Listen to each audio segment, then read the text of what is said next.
Thanks for the introduction, Aaron, and thanks everybody else for coming along today. As Aaron mentioned, we've been doing quite a bit of work on studying the neural processing of speech and language using EEG, which is mostly what I'm going to talk about today. And what I chose to do here, I hope is okay. It's kind of a really broad strokes overview of what we've been doing for quite a period of time. And so as a result, lots of stuff has not made the cut, and apologies in advance to Jane back there, whose latest, greatest paper, which is really nice, hasn't made the cut today.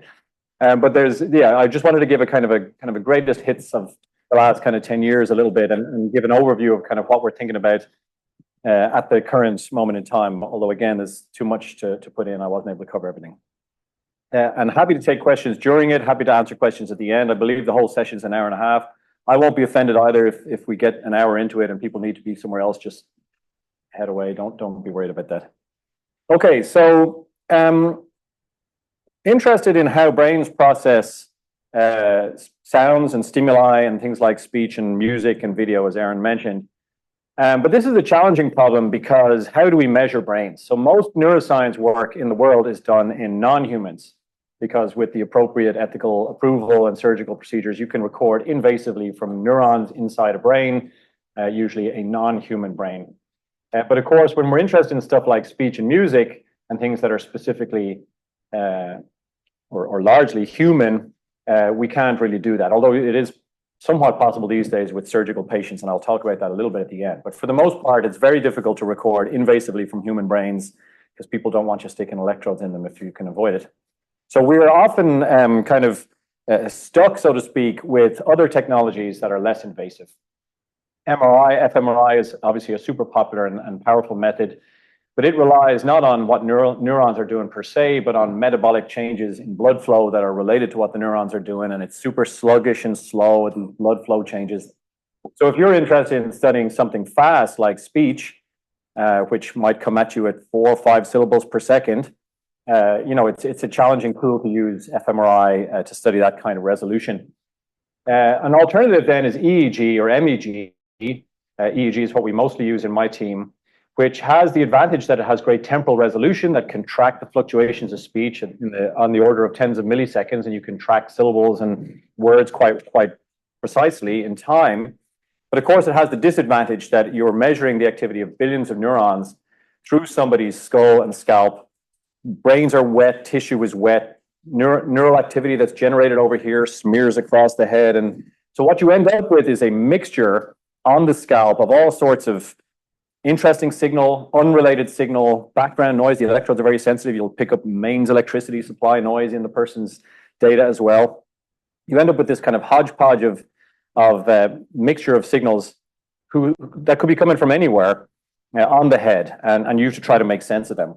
And so what people have traditionally done to use EEG and MEG to study sensory processing, for example, is they've tended to simplify the experiments, simplify the stimuli, constrain them to be kind of usually fairly punctate, short, little discrete stimuli. In the context of audition, it might be beeps and chirps. In the context of vision, there's been a lot of checkerboards and discs popping up on screens. Now, people are clever, so even constrained to using, reduced sets of stimuli like this, people have come up with all sorts of clever, nuanced experiments to tease apart interesting questions about perception and cognition.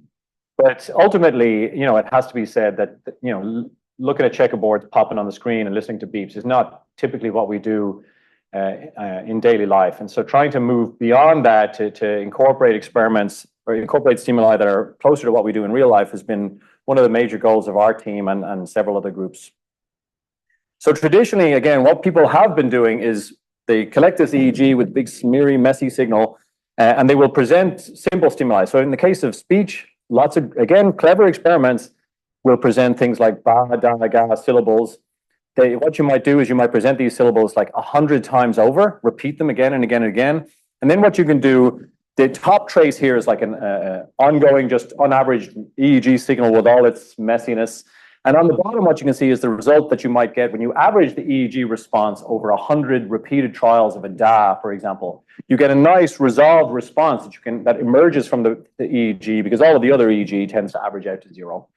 And what this is called is an event-related potential. It's a voltage potential on the head that's related to some event, in this case, the presentation of a DA or 100 DAs. And what people tend to do then is they tend to try to characterize these event-related potentials in terms of the amplitudes of these voltages, in terms of the distribution on the head. You can even try and triangulate down from the electrode and estimate where in the brain these responses might be coming from. So this is me looking down those plots, just for those who aren't familiar with EEG. I'm looking down on the top of someone's head. I'm seeing these strong responses over the kind of middle front of the head here, because auditory cortex is off to the side and kind of oriented in this direction. So if you play a whole bunch of beeps at people, like measuring two ends of a battery, you'll have a big long response pointed in this direction. You get a big voltage response here relative to here that you can measure and look at. And so people have spent many decades now characterizing these kinds of event-related potentials in terms of the latency of these bumps in the voltage, the amplitudes of them, the distribution of them on the head, and so on. How are they affected by different types of beeps? How are they affected if someone's paying attention versus ignoring it? How are they affected in a certain clinical population versus another, and so on. And so what our group has been trying to do is loosen the constraints a little bit so that we can use stimuli other than, beeps and ba-da-ga type stimuli. Again, acknowledging that folks who do that stuff are clever and have come up with great ways to do it. So what we've come up with, and we've been using quite a lot over the last decade, is, as Aaron mentioned at the beginning, I'm part of the Department of Neuroscience, but also part of the Department of Biomedical Engineering. And engineers, when they're trying to study a system and they don't know how it works, what they like to often do is send some stuff into it and measure what comes out the other side, and then try to characterize what that system must be doing to transform those inputs into those outputs. And so really this is what we're doing. We call it, lots of names for this: system identification, reverse correlation. There's different ways to describe this. So here we have an example of a speech stimulus going in. We can mathematically call that X, or some aspect of the speech, and I'm going to spend a lot of time today talking about how we quantify what a speech stimulus is. You send that into the system and you measure all this EEG coming out, and the question is, how does this stimulus going in turn into all of those outputs that are coming out? We might be recording 128 channels at the same time coming off the head. How has this input X turned into each one of these Ys? And what you can do is you can fit, there's lots of different ways to do it: fancy, nonlinear, complicated ways, or simple linear modeling kind of ways that we use mostly, to fit a function that describes how that input turns into those outputs. And that function, somewhat unsurprisingly, turns out to look very much like an event-related potential, because that is how the brain is responding to any change in the stimulus. It responds kind of in the same way that it would have responded to a da or a ba or a beep. So we end up deriving this function that describes how the inputs turn into the outputs. It's got all the peaks and troughs and voltage changes that an event-related potential has. It's distributed on the head in ways that make sense. Again, you can actually triangulate down from the 128 channels to try to estimate where it might be coming from in the head. So you can actually use these functions and analyze them using the toolkit of EEG that has been developed, like I say, over many decades. And in our early efforts, we just introduced this as a way to kind of measure something analogous to an event-related potential, not necessarily the same, and compare the kind of similarities and differences. So this we call a temporal response function. It's a function that describes the response in a temporally resolved way between the input and output. There's another way you can use this framework though as well, which I'm going to introduce here, and because it shows up again and again in the studies that I'm going to describe, and that is to think of the system in terms of a modeling framework. I've got some kind of input. I've got some function in the middle that describes what happens to that input to turn into this output. So one thing I can do, for example, if I have a study where somebody's come in and they've listened to 10 chapters of an audiobook, which is very common in our lab, I can take, say, 9 of those chapters and the brain data that went with them and fit one of these functions. And then I can say, okay, now that I know what the function looks like and I know what they listened to in the 10th chapter, I can pass that stimulus through my model to predict the EEG for the 10th chapter. And then I can decide, then I can go and look at the actual EEG while I listen to the 10th chapter and see if my model was any good at predicting stuff. So what you end up with here is sending the stimulus through the model that you fit to predict the data, and then you get a new dependent measure, which is the accuracy with which you can predict new data and so on. And if your model can't predict anything, then it's a crap model and you need to go back to the drawing board. If your model is doing a good job of predicting the EEG, or you have 2 models as to how brains might work and one of them is better than the other, well, maybe you're on the right track. And oftentimes, again, because of the way auditory cortex, if I try and predict EEG responses just to the acoustic energy, the envelope, we call it, of the speech stimulus as it goes in, lo and behold, I get predictions around electrodes where auditory activity is most pronounced because they're responding to the acoustic energy.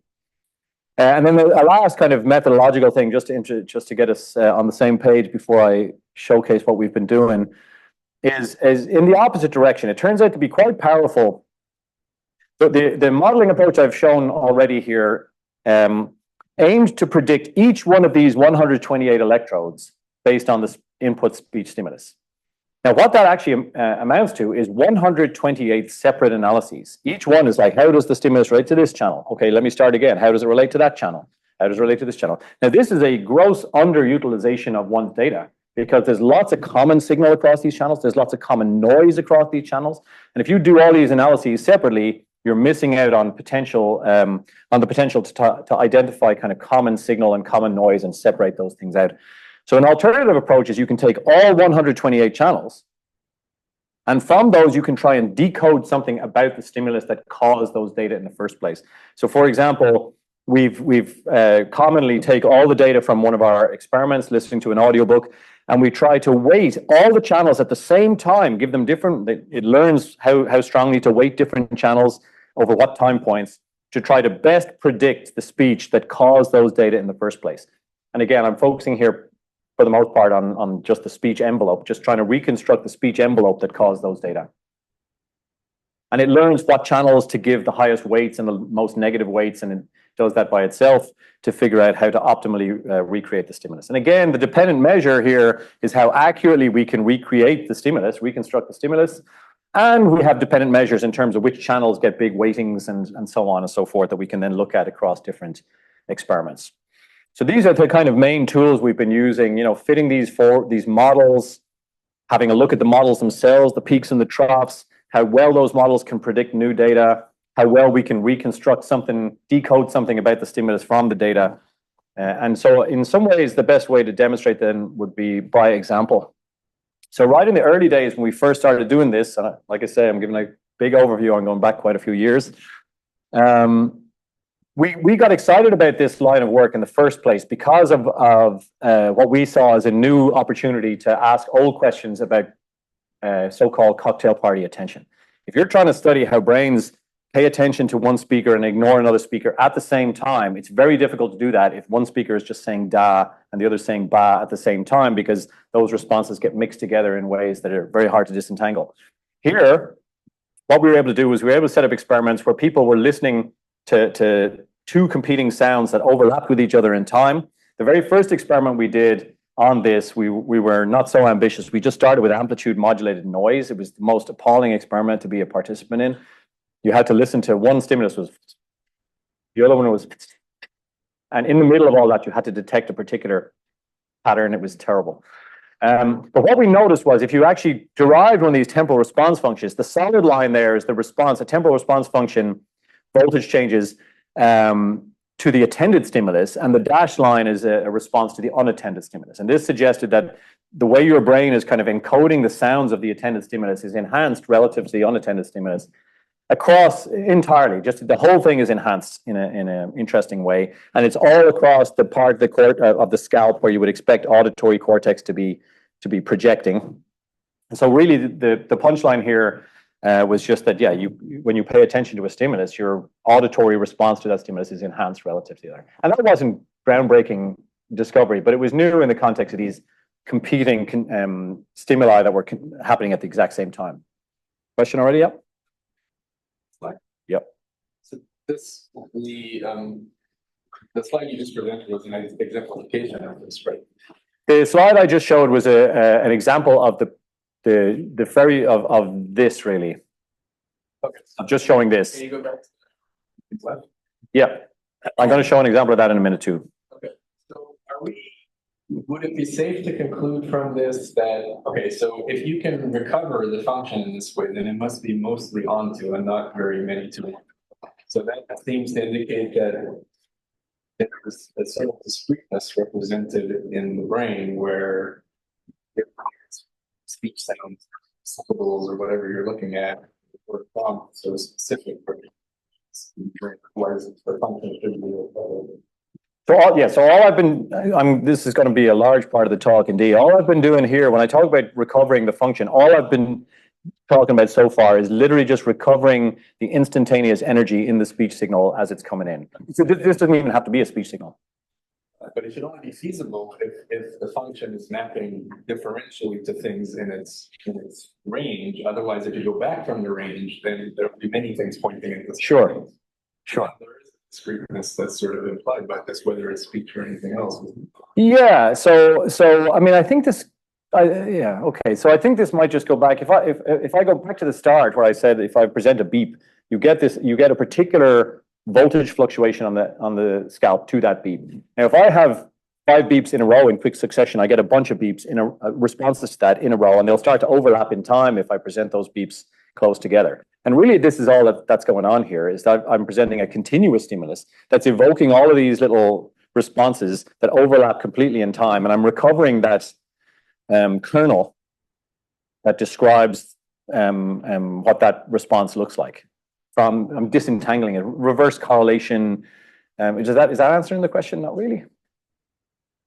Yeah, my point is the reverse correlation is only possible if there's a well-defined mapping from the input to the output. Otherwise, if the input is pointing at the same thing in the output, then you can't recover it. Yeah, sure. Yeah. So it has like some kind of I think so. Yeah. Your success rate relative to chance. Your success rate relative to chance, but I mean, if your success rate is not significantly better than chance, then you haven't succeeded. Mm-hmm. Well, okay, maybe we'll come back to that. I'm going to talk about other representations as well and see. I'll be interested to think about that a bit more. Okay. So here, this is what we found with this horrible experiment. And then quickly we realized, okay, we could try this with speech. And again, just using the amplitude envelope speech, we started to switch experiments. This was the first time in my career that I had ever asked an EEG participant to take part in an experiment where when we got to the end of the experiment, I told them they were finished. They actually said, I don't mind staying for a few more trials. I'm really enjoying the story. Because every time before, it was just a gasp of relief. So what we had was people came in, there was 2 stories presented at the same time. Harkening back to studies from the 1950s, we actually presented these dichotically, one in each ear. So it was a little artificial, but and we asked people to pay attention to one story and ignore the other. And people are really good at this. We asked them to do a behavioral task, answer some multiple choice questions. They could answer questions on the attended story very well. They couldn't tell me anything about what was going on in the unattended story, but I asked them to keep trying anyway. They were at chance level. And what we noticed on this was that the temporal response functions in black here is the attended one, and in red is the other. And unlike the case for the amplitude modulated noise stuff, where the entire response was enhanced by attention, here it seemed to be just a part of the response, a kind of a later part of the response was enhanced by attention, or different as a function of attention. And it seemed to be most strong over kind of left hemisphere areas, although it did spread a little, and we've other plots on that, but it was strongest over left hemisphere. And we interpreted this as some kind of evidence that attention to speech in one of these kind of cocktail party settings is a little bit special, in the sense that there's a lot of theories going back to the 60s and 70s debating how the filter theory of attention works for cocktail party listening, that you need to maintain some kind of representation of unattended speakers so you can switch to them. Auditory cortex will respond strongly to those. And that information, gets filtered out. You really want, when you're paying attention in a cocktail party setting, what you really want to avoid is information confusion from other linguistic information coming in from the unattended speaker. And so this argued that maybe there was a kind of a later locus of attention that filtered out that higher level processing of speech and language so that you wouldn't be confused by it. Again, just showcasing, this is really going way back, partly to showcase the methods. Another challenge that I was issued to around the same time that we published our first cocktail party study. That's better. I was approached by some colleagues who wondered, would it be possible to decode EEG to determine who someone was paying attention to in something approximately real time? And I thought there was no way this was going to work. I was used to doing EEG for years. You'd have to average or collect loads of EEG to see responses in there, because so much of the EEG that's going on in your head right now is unrelated to the sounds that you're hearing. It's just other EEG that's going on. The EEG response to the sounds might be 10% of what's going on up there. So I thought there was no chance of doing this, but this is where we first tried to use this decoding framework. Again, given the same data that I just described, people hearing two stories but only paying attention to one, we decoded the EEG, try and reconstruct the speech envelope. Then all we did, very simple, was compare that reconstructed speech envelope to the envelope of the attended story and the unattended story. And if the envelope that we reconstructed was more similar to the attended story, we said we have successfully decoded attention. And if it was closer to the unattended, we said we'd made a mistake. And it turned out for at least 90% of trials across, well, average across people, 100% for some people, we could decode who they were paying attention to in one of these scenarios from what we call single trial EEG, where single trial was actually listening to a minute-long chapter of the book. But there was no averaging done. It was just, we let you listen, we take a minute worth, and we can tell who you were paying attention to for that minute. So this is the paper for which my team is still best known for. It started a kind of a small cottage industry of researchers and engineers who were interested in this finding in large measure because they had ideas about designing futuristic kind of next generation hearing aids. If you have a hearing aid right now and you go into particularly maybe if you're an older person, you go into a restaurant, the hearing aid, right, it has some algorithms on it for detecting background noise, so they don't work that well. It turns up a lot of the stuff in the restaurant. You still can't hear your friend because the dishes are crashing and the band is playing in the corner and there's all these other conversations going on. The idea here was that if you could decode who someone's trying to pay attention to in close to real time, you could build EEG into or around the hearing aid, some small wearable device carrying the EEG. The hearing aid has microphones, picks up the room. The algorithm then could determine which of these sound sources in the room the person's trying to attend to based on their EEG, and it could selectively increase that person's volume and slightly dampen the rest. And you would have a hearing aid that works with your natural attention system to help you pay attention in one of these crowded environments. So there's been several prototypes built by different hearing aid companies and large-scale grants that have tried to improve on what we did here, because again, 1 minute of EEG data to make your decision about what someone's paying attention to with 90% accuracy, nobody's going to wear that. I want to switch my attention over here. I got to wait 45 seconds for the thing to switch over. And even then, it's not going to get it right all the time. So, and also we did this with 128 like research grade EEG cap in the lab. The signal quality, if you reduce it down to something behind the ears, is much lower. But there's lots of smart engineers out there working on how to improve on what we did. And so someday maybe it'll work. Okay. Again, just kind of giving a broad overview here. Another question that we were interested in the early days of this was how seeing a speaker's face might help you pay attention or help you process what a person's saying. This was something we all experienced over COVID. People, not only was your voice muffled a bit by the mask, but you couldn't see what the people were saying. And especially in a noisy environment, it was much more difficult to follow what was going on. And so we were interested to do this as well. And again, the field at that time was still dominated, and in some ways still is dominated, believe it or not, with ba-da-ga experiments in multisensory. And again, people are clever, so some of those experiments are really great. But there's a famous phenomenon that most folks who've ever done Psych 101 have seen, the McGurk effect, where you hear a ba, you see a ga, and people will swear it was a da. And people have been, that was discovered 49 years ago. And people, it still represents about 15% of the posters at the multisensory meeting. It's kind of shocking to me. It's a cool effect, but 50 years. So we made a case that it's time that we started looking at this multisensory processing again in continuous, more naturalistic speech, where the dynamics of the speaker's head, all these things play into it, much more than just a syllable. And so happier times. We use these Obama videos. Can I say that? No? I'm saying it anyway. So we use these, actually mostly we use these just because they were freely available on YouTube. We could download them, and he speaks very deliberately and into the camera with very little extra movement going on in the videos. That's why we used them. And then the idea was to explore how a response to a multisensory stimulus, audio and visual at the same time, might be different from what you would predict from the brain activity if you added together the kind of brain activity from the watching him lip read on his own with no sound versus listening to him with no video. So the way people traditionally quantify multisensory processes in the brain is they get all the unisensory responses, kind of combine them all up and see if then a multisensory response is actually different to what you would have predicted from the sum of these multisensory responses. And so rather than belabor this too much, we quantified how the EEG was tracking the acoustics of the speech in the audio-only condition. We found that the visual activity seemed to relate to the audio activity also during the visual-only condition, which can't be, you're not hearing it. But it turns out when Obama's moving his face, he's speaking. So there's a correlation between his facial movements and the sounds he's making. So you can actually reconstruct an estimate of the speech envelope from just his face, just because of the correlations. You can see it's over the back of the head that was weighted most strongly. The visual cortex is back here, so all that information was coming from the back. Then we were able to compute what an audio plus visual model should do to audio-visual data. And then the question was, well, if we actually fit an audio-visual model, will that differ from the prediction of the audio plus visual?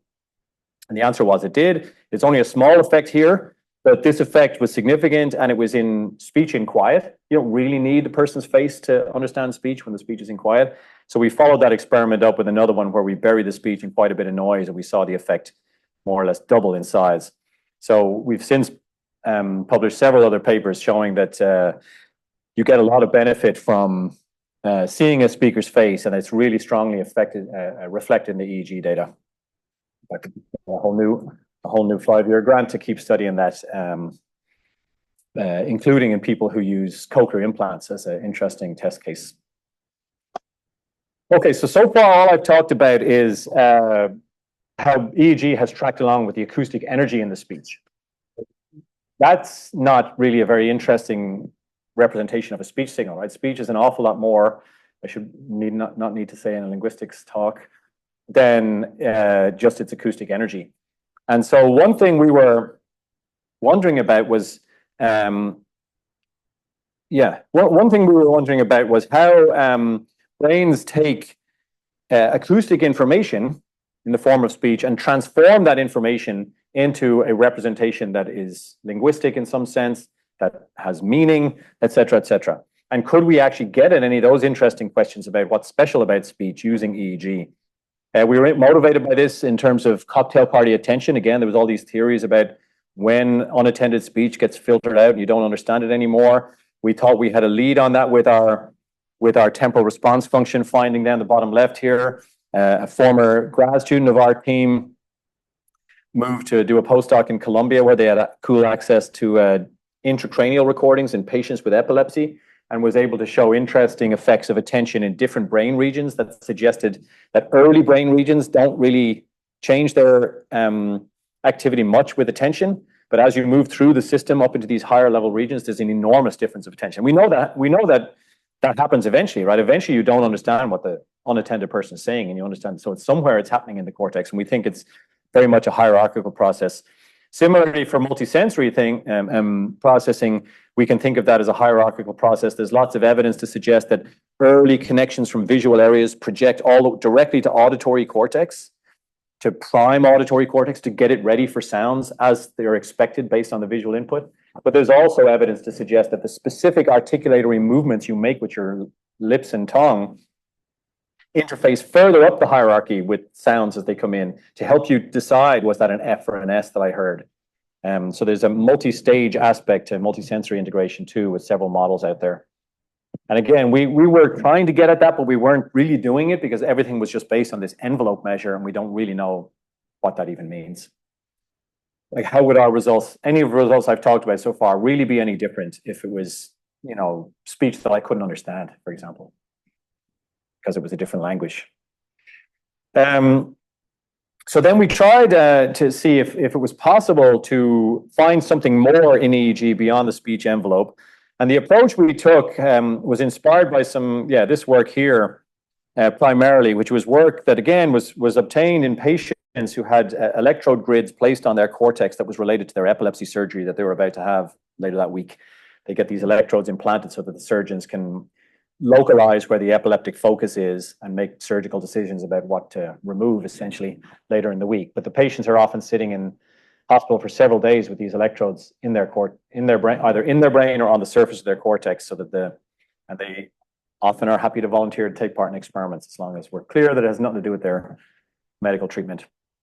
And what this group had showed in 2014 in a quite a high-profile paper was that in the superior temporal gyrus, this gyrus along the superior part of the temporal lobe here, seemed to be quite selective for the sounds of speech, not just any old frequencies or rising, falling frequencies, but specifically the kinds of sounds that we encounter in speech. So the kinds of sounds that go along with a plosive or a nasal, they seem to be distributed. The responses were distributed around this part of the brain in ways that showed that this part of the brain was sensitive in a differential way to these different kinds of sounds. So the punchline of this paper in some ways was that this superior temporal gyrus area might be a kind of a transition point where you're going from early areas that care about all the sounds into specialist neural machinery that cares about speech specifically. And this might be the transition point where those sounds start to get selectively responded to in a way that maps onto what we do in speech recognition. Does that make sense? Yeah, okay. So inspired by this, so this is great, right? These folks have amazing recordings from inside a person's head on the surface of their cortex, showing nice nuanced differences between this electrode and this electrode that are really right beside each other. On the scalp, that stuff's all getting smushed together and smeared. Can we hope to say anything about this transition from acoustics into linguistic representations with EEG? So what we tried was a very simple approach that I don't know, I'll maybe challenged on in a room full of linguists, but I'm an engineer, so this was my idea at the time. Happy to take any suggestions. What we did was we had a bunch of people come in and they all listened to an audiobook, hour and a half long audiobook with breaks and all that, listen to it in 3-minute chunks, answered a few questions, make sure they're paying attention, stuff like that. And what we did was we, first of all, represented that speech signal just using its amplitude envelope as we had done before, and we fit one of our temporal response function models as we had done before. And then we tried to predict some of the EEG that we left out. Like I said earlier, we might have fit the model with 90% of the data, and now we try and predict EEG with the remaining 10%. Now, we knew this would work because we had been doing this envelope TRF stuff for a couple of years. But the prediction accuracy of the EEG that we would get, that was going to be our baseline performance. Then the question was, okay, what if we try and construct representations of the speech that are a bit richer than just its amplitude envelope? So we represented the speech in terms of a fuller spectrogram where we take account of the envelope changes in different frequency bands, and we see when the high frequencies and the low frequencies are on. And again, we fit a kind of a multivariate now temporal response function to that. Same approach using some 90% of the data, and we try and predict the EEG using that model for the left out data. And if the EEG prediction is better using that model, it suggests that the EEG is sensitive to the kind of frequencies, different frequencies that you're hearing and how they change over time, and not just the acoustic energy. And then what we decided to do, again, inspired by that previous study, was we recognized that, okay, you know, part of the issue with listening, the main challenge with listening to speech is to take these acoustically variable input signals and categorize them into some kind of linguistic representation so I can determine what it is you're saying, what word you're saying.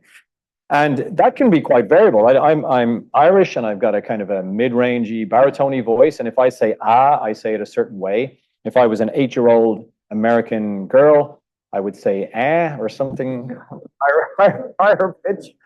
Apologies for my impression, but you get the idea that, and even myself, if I say ah, I could be surprised and say ah, or I could whisper ah. All of these things have very different acoustics, but it's important for you as a listener, if you're going to understand what I'm saying, to recognize that all those different sounds correspond to an ah.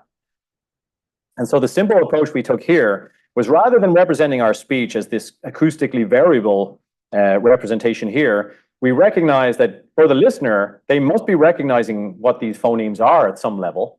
And so we literally just time-stamped all of our stimuli with the onset and offset of every phoneme according to some model that we use, and some students had to spend quite a bit of time lining it all up and making sure everything was just so. And then the punchline here was this bottom model, where we actually combined the acoustic model with the more categorical kind of labeling model and used that to try and fit a TRF to see if we could predict EEG. And this was the one was our real test model to see if this was going to predict the EEG data better than all the others. And we might expect so, because lower parts of your brain will respond to different acoustics because they don't care if it's speech. Higher level parts of this hierarchy should not care about so much about the acoustic differences and specifically about the fact that even though it sounds different, it was an ah, and I need to recognize that. So putting those two things together should give us the best prediction of the EEG data. That's what happened. Envelope was quite poor at performance, which is what we've been using for ages. We still use it quite a bit. But all of these other methods or model or representations did a better job of predicting the EEG. And this combined model, which combined this kind of phonetic feature representation and the spectrogram, did best of all. We were a little worried, right? More features. If you train a model with more features, it does better. This is a common problem. You can just overfit and so on. So we had a control condition. I can talk about more control conditions as we go on. This was our first one in this study. It wasn't perfect. But all we did was we had some of these people come back and listen to the same audiobook, 1.5 long, played backwards, like it's your job. So it wasn't really recognizable as coherent speech anymore, but it still had a lot of the same long-term acoustics. And there, everything was down a little bit because people were probably struggling to pay attention to this, I think. But mostly the issue was that this combined model, even with all its extra features, did not outperform the other models at this point. And so we took this as some evidence that EEG is sensitive to the conversion of variable acoustic input into some kind of linguistic representation. Okay. So since then we went back. Have I just turned off the projector? Doesn't look like it. It's this thing. It may. Okay, I don't know. Maybe something funky is going to happen. We'll keep going. So we more recently decided to go and apply this approach to some of the cocktail party experiments that we had been doing. We had people come in again, listen to one story, ignore the other one. And again, we fit these models. And these are these kind of hierarchical models now where we're trying to predict EEG based on its acoustic spectrogram, but also this kind of more categorical recognition of the different phonemes that are in the speech. And the punchline of this really was that the attention effects that we saw seem to be specifically pronounced at that transition point where the acoustics are being converted into those speech units, the categorical phonemes and phonetic features. Attention effects just on the processing of the acoustic energy alone, the spectrogram, were not significant. It was almost like attention was operating at this point in the hierarchy where you convert speech sounds into some linguistic representation. That just maybe not happening for unattended speech. Your brain is, the auditory cortex is responding to the sounds of that unattended speech, but that conversion process from an acoustic signal into some linguistic representation may not be happening. And so that's kind of nicely represented here. This is the spectrogram for the EEG predictions based on spectrograms for attended and unattended speech. There was no significant difference. But when you try and predict the extra EEG that's explainable by the categorization into phonemes, you get a nice added prediction accuracy for the attended speech, but not the unattended, suggesting that process is not happening. We also then did a bit with multisensory speech. There's quite a lot of nuance to this experiment, but the basic idea was that we wanted to try and see how the presence of Obama's face when you're listening to him affects the encoding of the acoustics of his voice, but also, again, this conversion of the acoustics into some kind of more phoneme or categorical level representation. And again, there's quite a lot to this study, so I'm in the interest of time, I'm skipping it to give the highlights. But the main finding was that for speech in noise, we had this significant effect. We were getting a kind of a multisensory effect for all of our analyses, but the multisensory effect that we saw seemed to be most pronounced at the level of this conversion into phonemes for speech in noise. When having Obama's face was really important for you to convert his noisy acoustics into some speechy representation, that's where we saw evidence for that in the EEG, which we thought was quite cool. Okay, all of this is fine, but it's still all at the level of acoustics and conversion of acoustics into phonemes and things like that. So again, would anything that I've done here be different if I put myself in the EEG cap and had me paying attention to a Dutch speaker while ignoring a Japanese speaker? I don't speak Dutch or Japanese. Maybe all of these results would be somewhat similar. What has this got to do with the point of speech, which is to understand the language, really? And in fact, in our behavioral measures, we had these huge behavioral measures in the cocktail party thing, asking people comprehension questions. they can fully understand or really very well understand the attended story, no idea what's going on in the unattended story. And yet our EEG result on the envelopes and the phonemes were all down in the level of kind of effect sizes that were tiny, that they were significant, but there was a disconnect between the measures and the behavior. Same with the multisensory, where the benefit you get when Obama's face comes on the screen for the speech and noise is huge. You can suddenly hear him and you couldn't before. And again, our EEG measures, we had these percentage gains that didn't really map onto the behavior, which was very pronounced. So we wanted to try and see then also, was there a way within this framework to test how EEG was actually reflecting the fact that the person was understanding the meaning of what they were saying? Forget acoustics and conversion into phoneme units or anything like that. Try and go all the way to speech understanding. We were hopeful this might work because there's a long history of research using EEG to study kind of the processing of the meaning of words. And in particular, there's the classic approach called the N400 EEG component.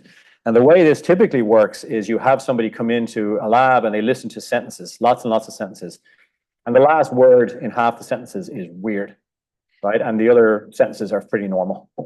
And then what you do is you average the EEG to the weird words, and you average the EEG to the ending words that are pretty normal, and you compare them, and there's a big negative difference. Voltage deflection happens over the back part of your head here whenever you hear a weird word. So, the dentist told me to brush my tree, and you get this big negative voltage here.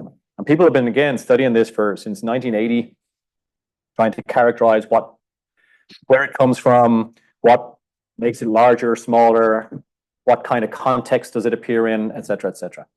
So EEG is sensitive to something that has to do with the meaning of the words. We knew that. And the question is, can we see how that might work in the context of these audiobooks? So at the time, this was state of the art, but it's already very out of date because of the speed of language models these days. But our first attempt involved using what's an old-fashioned model, I guess now, and known as word-to-vec. So word-to-vec, again, is trained on all of the text that they can find.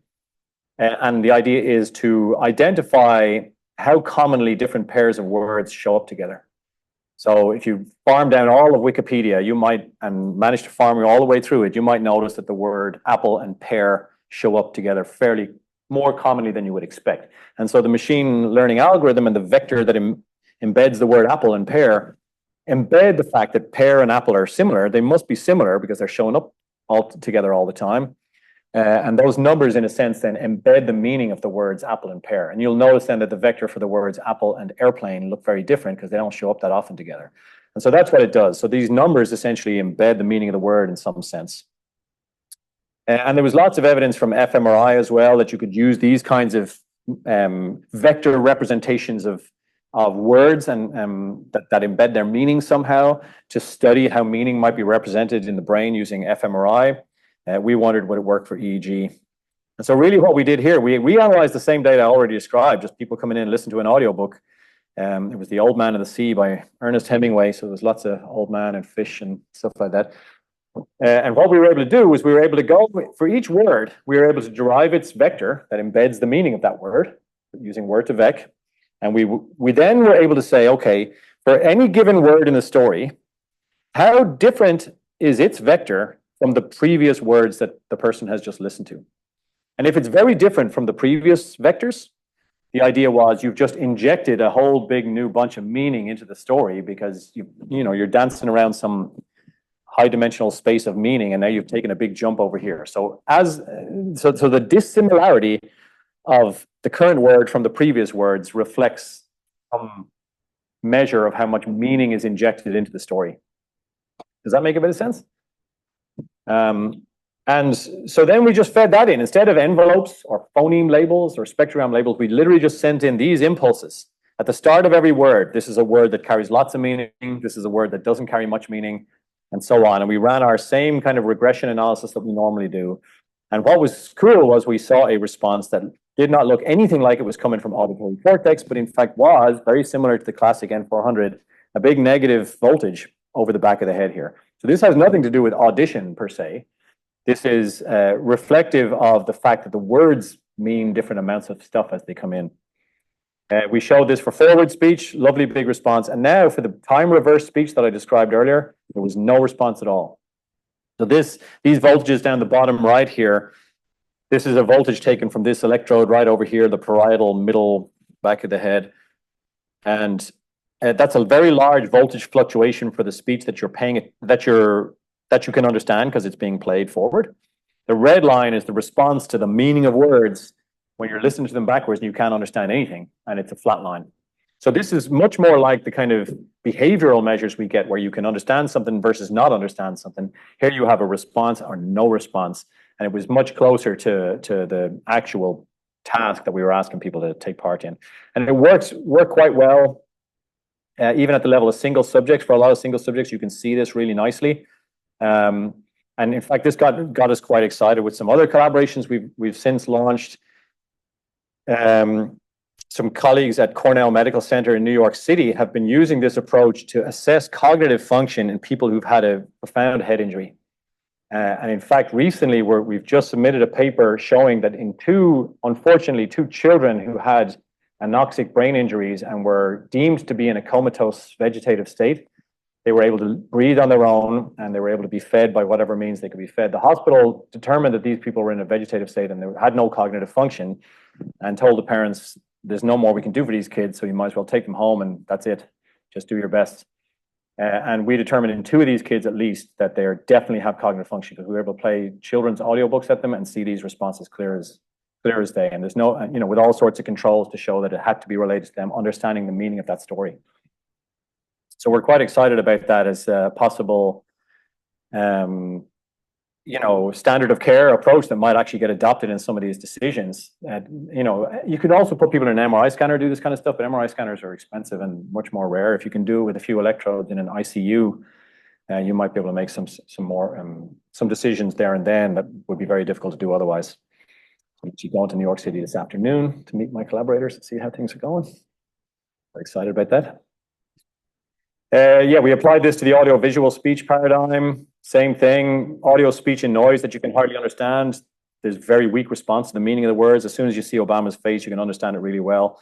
And then the cocktail party data was beautiful too, because again, they're hearing both stories at the same time, and your brain is responding to the sound of that unattended speaker. But there's no response at all to the meaning of the words in that unattended speech because you're not paying attention. And again, it's a kind of a binary thing here, really, as opposed to those more nuanced responses to the acoustics and stuff that I was showing you earlier. Okay. This is a long talk. You guys holding up okay? I mean, I'm fine, but I'm going to keep going then. I've loads. I could do this for 4 hours, I'd say. So another thing that we thought of recently, Andy Anderson, who was a research faculty member in our team, who recently started his own lab at the Medical College of Wisconsin. He's one to watch for sure. They've got access to some really fantastic people and some fantastic data in Milwaukee, and I'm super excited to see what they're going to do. But before he left, he had powered a lot of this work with us. And one thing he had spotted was a brand new state-of-the-art language modeling approach, speech recognition model, really, called Whisper. So traditional GPT models and all these things, they work off of text, right? They're trained on text. You feed them with text and you ask them to predict the next token or the next word or whatever. They don't know what these things sound like. But Whisper was trained differently. Whisper was trained on spectrograms. It was trained on the sounds and taught to learn what those words were. And so at the back end of it, it incorporates some language understanding and language modeling to do a good job of transforming these acoustics into words that have meaning. And it does a pretty good job of all that. Well, that's what we do, right? We take these acoustic inputs and we convert them into words that have meaning. So Andy had the idea to try and explore whether there might be interesting relationships between what Whisper is doing and what we're doing, converting acoustics into words that have meaning.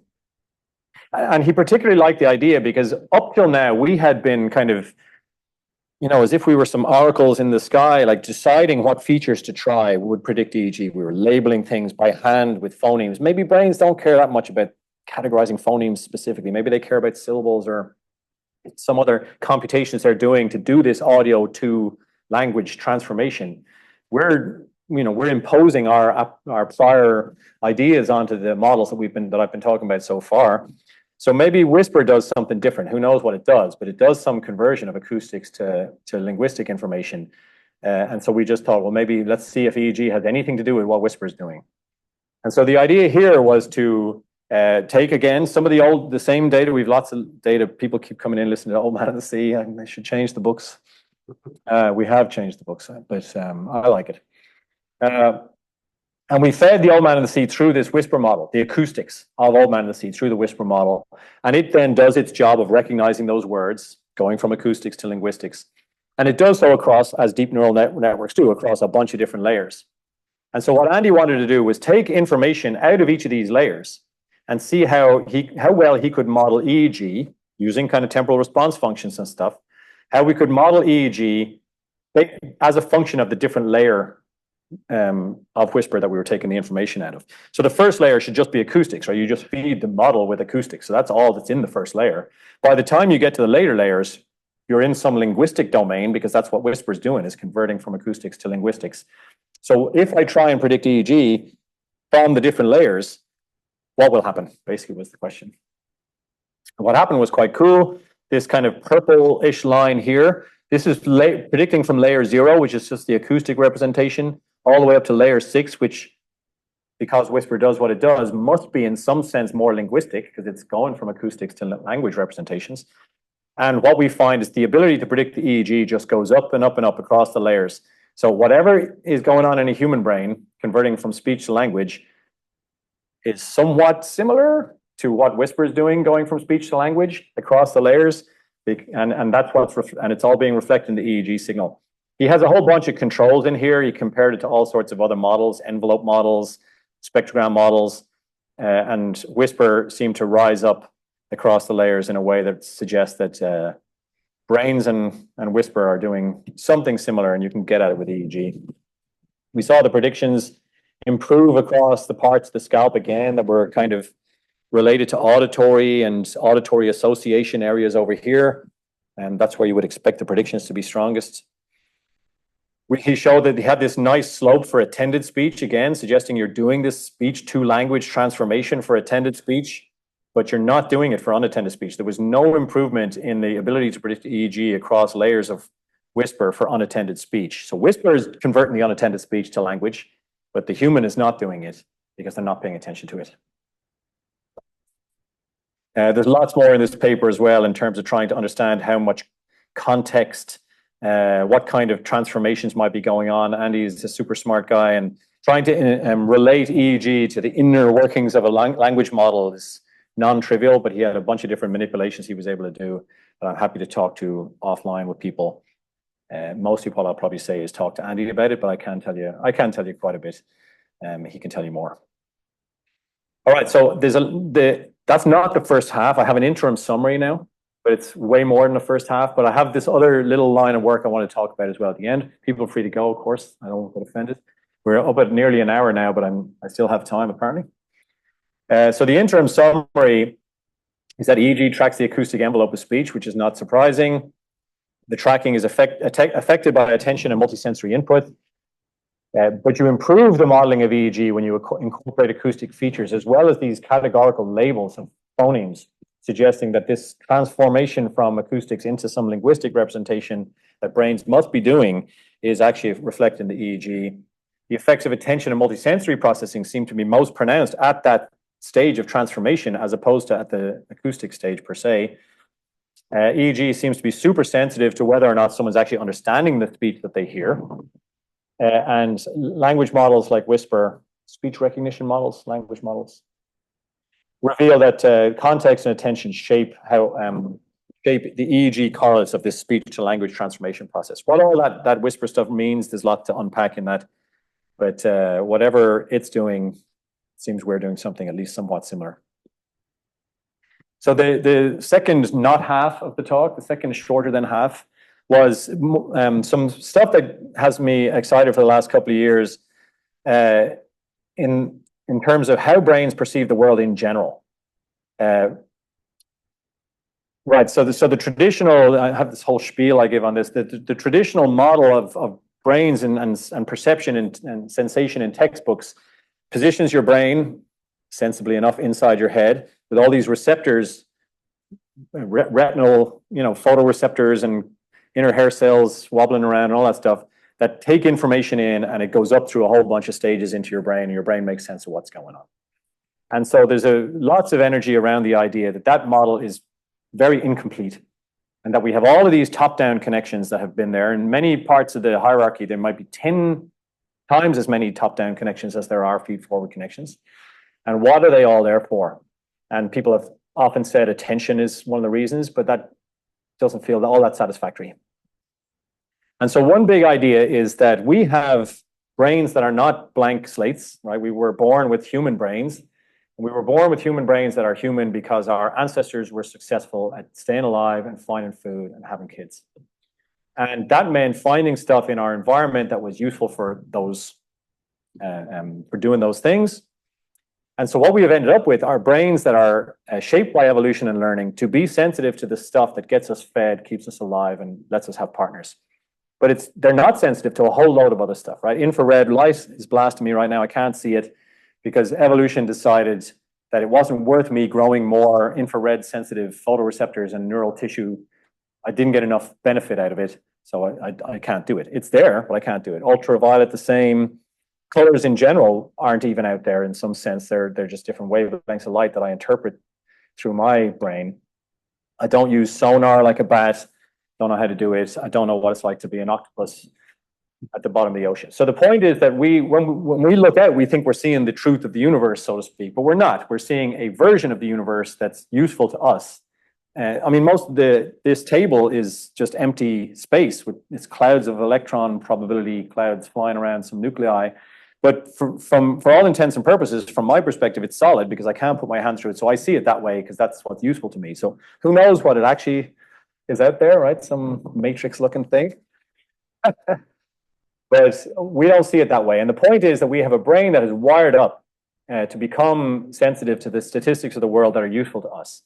And the idea is that all these top-down connections are there then to exploit or to embed that model of the world and to use that model of the world actively to perceive the world. So we get these sensory inputs coming in, and we are checking those sensory inputs against predictions that are informed by the wiring of our brain and our evolutionarily earned model of the world to make inferences about what's actually out there that's behaviorally relevant to us. So perception is thought to be by some very much a two-way street, where it's your knowledge of the world that you already have, using that predictively and cross-checking it with your inputs in some sense to infer what's actually happening. And so there's lots of ways people have tried to operationalize this in terms of Bayesian statistics. If something is blurry, because the windscreen is covered in ice these days or whatever, I might use my prior knowledge of the street to see things differently and weight that prior knowledge a bit more to make my inferences. If the sensory input is very reliable, I might not rely so much on my prior beliefs to make a decision. And again, a lot of this is unconscious. It's not necessarily me making these decisions, but it's an unconscious process. I like to demonstrate this mostly with just some illusions, for example. Famous illusion, I'm sure everyone's seen it, but if you haven't, there's square A there and square B, and it's clear that square B is lighter than square A.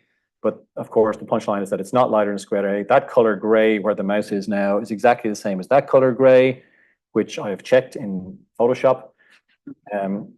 But the point is, behaviorally, in the real world, it would be useful for me to infer that B is lighter than A because it's in a shadow. That would probably be true in the real world. And what I've done here is just hijack that system.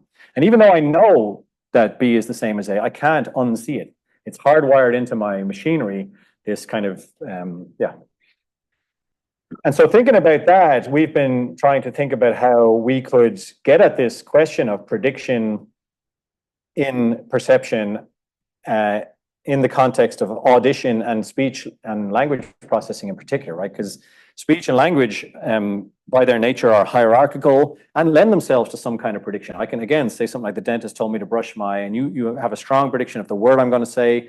You've been listening to me drone on for an hour, so you even can tell what it's probably going to sound like. And these processes may happen automatically all along this hierarchy.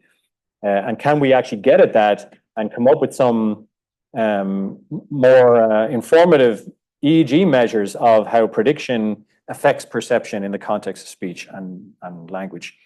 So a first attempt that we made at this was using the following paradigm. I'm going to unmute my computer and hope it doesn't cause some crazy feedback thing. But the idea here was that we degraded some speech very badly so that you should not be able to understand what it is. So this is what it sounds like.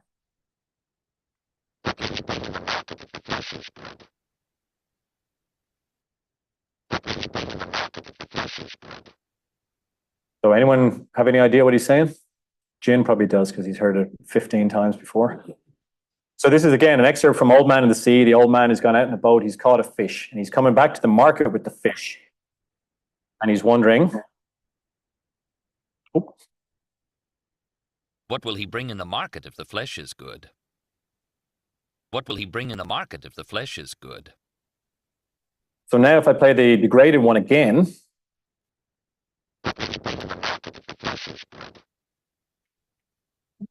so the punchline there is that I hope you experienced the kind of perceptual pop-out effect. What have I done? It's all right. Sorry, I'm just fixing the screen for the Zoom people. Hopefully what you experienced there wasn't just an after effect. I still heard the same crappy degraded speech, but I was able to, after the fact, recognize it was the same as the clean speech. What you actually hopefully perceived there was a direct ability to better hear that speech that was buried in that degraded stimulus. And so we take this as some evidence that predictions are feeding down the system to affect how you actually hear the words. And this was, again, an early attempt on this. We found some, admittedly not super strong, but some evidence that the strength with which you experience that behavioral pop-out on the y-axis was correlated with an EEG measure of how you're encoding the phonemes of that speech in the degraded thing with that prior information. We also then were interested in terms of in studying this in the context of just the audiobook in general, when there is no degraded or we're not playing any tricks on you. So we had people listen to one of the audiobooks, and what we did was we identified the meaning of the words like we did before.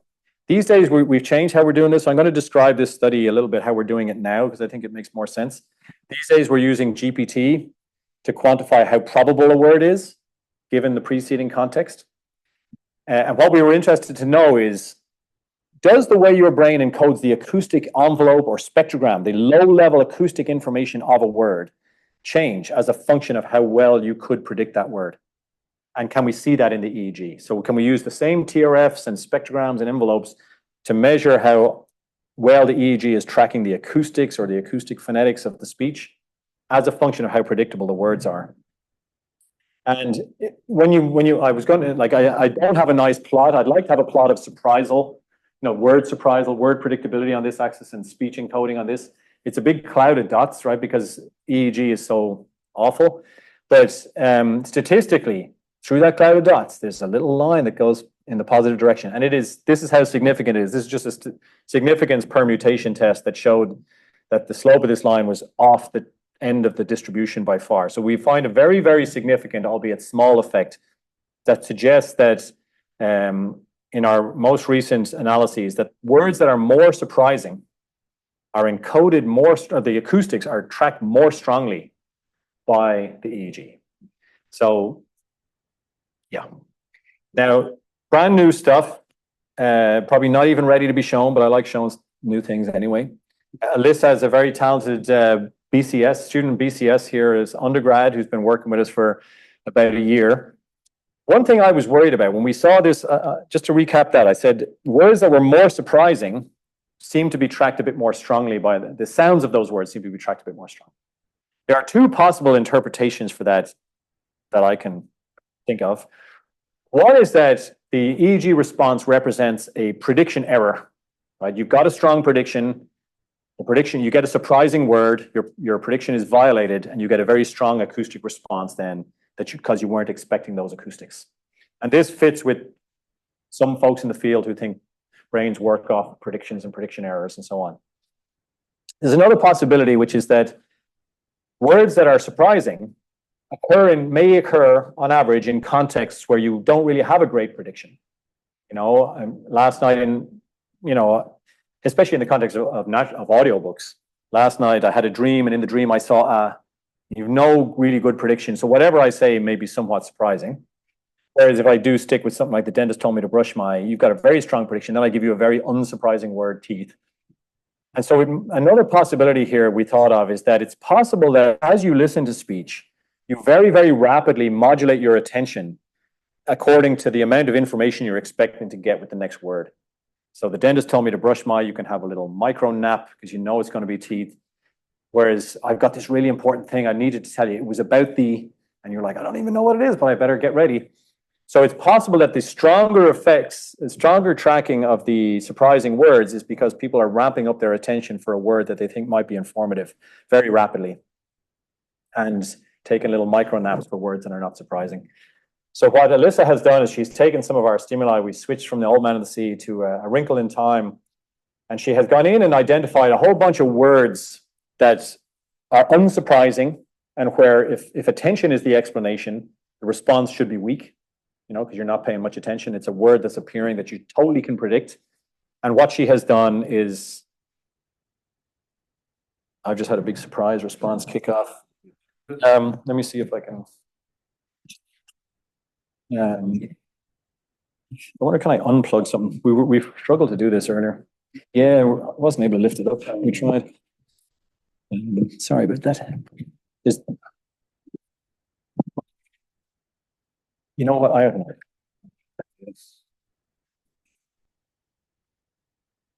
Maybe I'll just wrap up anyway. Maybe I'll just go fast. So what she has done is she's found a bunch of unsurprising words, very predictable, and changed them into just a surprising word in the text. So now you're coming up in there's circumstances where you're listening, you've got a strong prediction, and then suddenly we surprise you with a weird word. And if attention is the explanation for what we saw before, we think the response to that word should be weak because we've just set up the context. So you've got a very strong prediction. You should get a word that you're expecting. If that's true, you'll ramp down your attention and be ready for it. But then we're kind of blindsiding you with this surprising word. And so we think if it's attention, we shouldn't see much. In fact, if it's prediction error, we should see a large response. And it's a very early days. She's only collected a handful of folks on this. So far, all of them are showing increased responses for these surprising words, suggesting to us that this maybe does have to do with prediction. It's not just explainable based on attention. And the punchline, one of the motivating factors for all of this work is that I can just describe it in English. One of the main motivations for a lot of this work is to understand perception in general and how predictions play a role, but also to derive EEG measures that may actually be useful in clinical research in certain clinical populations in whom people have proposed predictive perception might differ, particularly people with schizophrenia, particularly those who hear voices. The idea is that those folks may be overusing their predictions and hearing voices where there is no input stimulus of a voice. They literally hear the voices. So it's a bit like this pop-out effect. There's no speech there, but some prediction is so strong that it's causing those folks to hear a voice where there is none. And also in autism, where the opposite may be true, that folks are hypersensitive to their sensory inputs and not doing an appropriate job of predicting those inputs. And so they can sometimes be overly sensitive to them and have trouble incorporating those sensory inputs into a fuller model of the world. And so we've recently completed data collection on a pilot project from the Simons Foundation on autism, which we still haven't fully analyzed. And we're ongoing in terms of collecting data with Judy Thompson from psychiatry in patients with schizophrenia. Half of our cohort are patients who do hear voices, and half of them are patients with schizophrenia who don't hear voices, because it's important to control for other schizophrenia-related things, medications, and other cognitive factors. And the data are preliminary, but so far, certainly the patients look like the speech tracking and their use of predictive information differs from controls. We don't quite have enough data yet to say how different it might be for those who hear voices versus don't, but we've quite a bit of data now. We're just trying to play catch up on the analysis. So that was what I was trying to get to before I ran out. All right, that's an awful lot of stuff in one session, and I left lots on the cutting room floor, but thanks very much for sticking it out, and happy to take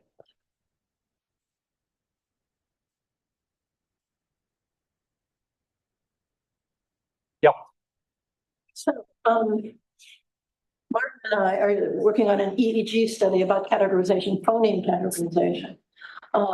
So you want to say something about that? Yeah. So what we're trying to do is we're taking naive English speakers with a very difficult contrast between playing and retroplex sounds, and then playing them, looking at them over a couple of days as we train them to be more aware of what the contrast actually is. And we're seeing a distinction on. Interestingly, the distinction is stronger in two sounds that are very unlike the English sounds, in two sounds that are more like the English sounds. So it's not phony.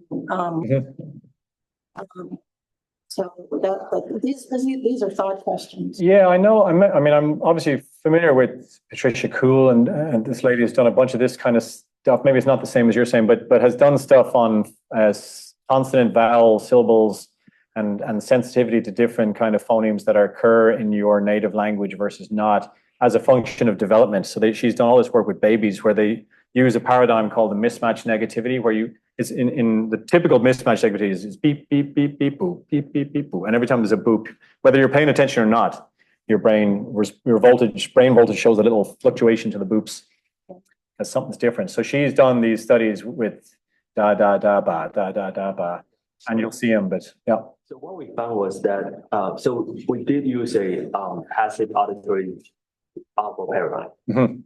And there wasn't a big difference in MMN, a larger difference in P300.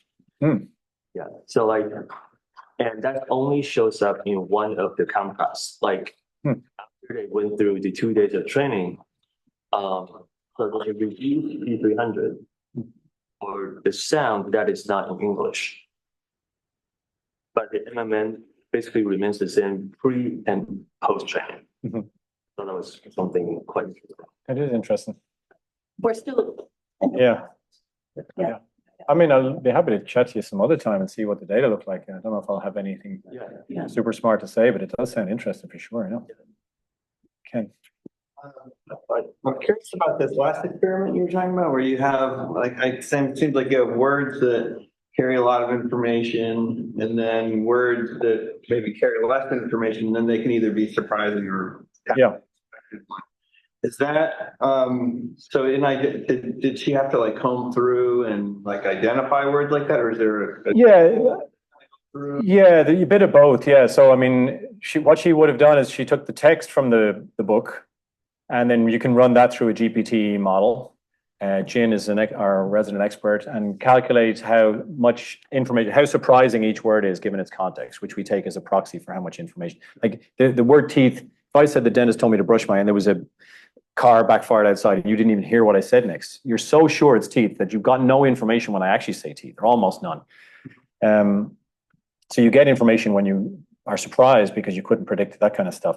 So what she did was she was able then, using the numbers that came back from that analysis, to quickly identify words that were low surprisal, low information. But then she had to go in by hand then and change those words to be something that were somewhat surprising. And then we used a text-to-speech synthesizer to generate that new professional sounding audiobook reader who's now saying weird words in the wrong place. But it sounds really pretty good. And she was careful. She made sure to pick words that made at least a modicum of sense so that the story wasn't destroyed, but still it was really an ill-fitting word for that particular context. It was the right type of word, and the story you could still follow the story quite well. She was sparing in how many words she replaced as well. I think it's quite a nice experiment, and it's early days, but she's a super student, undergrad. She came in a second year undergrad, took this project by the horns, and she's now well into it. She's a third year now. Great. Yeah. I'm also interested in how you surprise over the word and proceed with encoding, and you gave two interpretations of the functions. And so I was curious, have you looked at entropy? The particle which I feel like my take into can be contact, so how uncertain or how probable some were. Yeah. We are doing that in a parallel project. I don't know how much Alyssa has done that with her specific experiment. It's something we can certainly calculate. I would suspect that I don't see why with the manipulation she's done, I'd be surprised if there's any systematic difference between the words the context in which she's modified words and the comparative, because she has these other conditions, the words she hasn't changed. So she's comparing low surprisal words to these new words that used to be low surprisal, but now she's made them high surprisal. So their preceding contexts, on average, I'd be amazed if they're different in terms of entropy, but it's something we should definitely check because it's a great point, because that's really what we're getting at, is we think the attention thing might explain our results based on entropy, how constrained you are. If you're super constrained, it's got to be teeth. That's when you take the micro nap. Not so much the surprise of the word itself. So it's a great point, and we'll look into it, but I'd be amazed. We should have probably checked it before we ran it, but I'd be amazed if there's any systematic difference. Very bad luck if that happened. And I think it should be easy to calculate because it's using the same topic. Same, exactly, yeah, exactly. Yep. Yeah. This is great. It's really great to see an overview like this.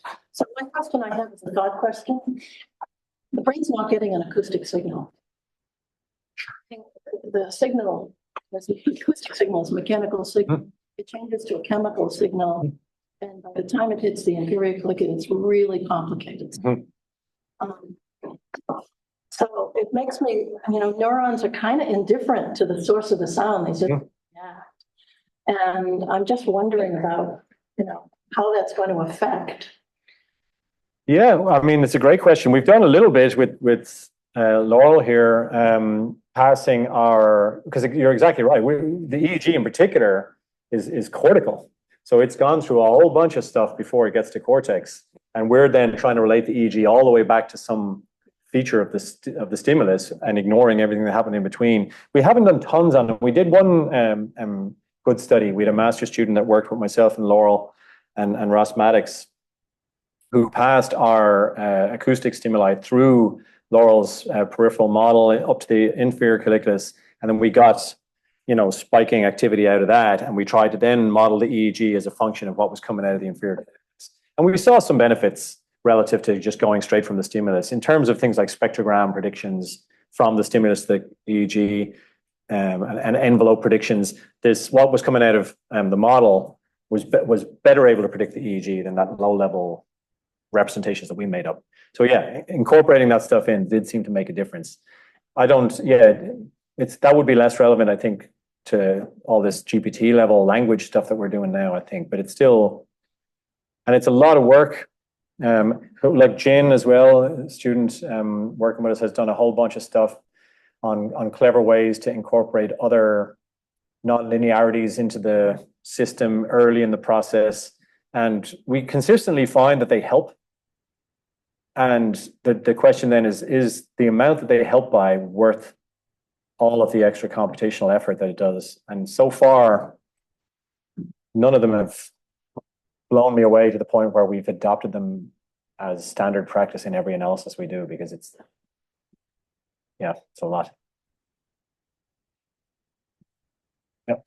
On the new stuff, I was curious if you are seeing any evidence of time, like a timing effect. So especially in the perturbed stimuli. So where you might imagine that people start to pay more attention than they expect. So that's one question related to that is whether you've kind of looked at how much the downstream probability distributions are perturbed by insertions of these, how we were kind of dealing with that and the construction of the stimuli. That's a cool, yes. Well, okay, so the first question is, yes, we are taking time into account. So the measures of EEG tracking of the acoustic phonetic stuff is all like within the first 100 milliseconds of that word, which should be long before you've actually even recognized the word and realized it's weird. I mean longer time scales. So for instance, you've noticed you keep getting these really weird surprises. Sure. Tuning your attention, are you just pushing your attention up later in the story and showing the degradation of the effect that you would have expected earlier in the story? That's interesting. I mean, I'll have to think about that a bit more. I don't, my initial reaction is that I'm not terribly worried about that in the sense that the study is still within person, right? We still have these low surprisal words in there. And now we have these new high surprisal words. And they're running all the way through the story. And we're still seeing this effect that the response to the higher surprising words is higher than the low surprising words all across the story.